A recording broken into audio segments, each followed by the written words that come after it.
On a parlé de la liberté d'expression, on a parlé de la liberté des médias. Tout n'est pas encore peut-être comme dans un monde idéal nous aimerions qu'il soit. Mais encore une fois, je crois qu'il y a la conscience que ceci est en train d'évoluer et que ceci évolue dans la bonne direction. Évidemment, là, encore une fois, il y a le désir d'aller beaucoup plus rapide de ce que peut-être certaines institutions ou certaines parties de la population peuvent accepter.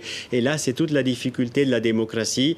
Je ne peux pas vous parler d'une démocratie rapide. La démocratie suisse est aussi très lente. Elle a eu des siècles d'évolution, mais ceci nous a permis d'être très solides. Et donc, voilà, il faut avoir un peu de patience et ne jamais arrêter de lutter pour un futur meilleur. Est-ce que je dois comprendre dans vos propos, M. Ignacio Cassis, que l'Algérie est un pays qui viole la liberté d'expression et les droits de l'homme?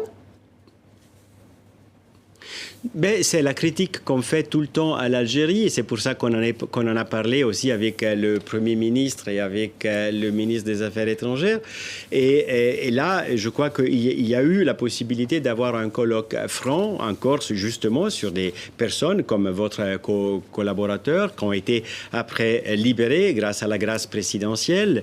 Et je pense qu'il est important de toucher ces thèmes, même dans les pays, disons, européens, même dans les pays qu'on appelle développés, la question des droits de l'homme reste une question centrale. Les dérapages de l'autorité de l'État envers les droits individuels du citoyen sont toujours une préoccupation, même en Suisse.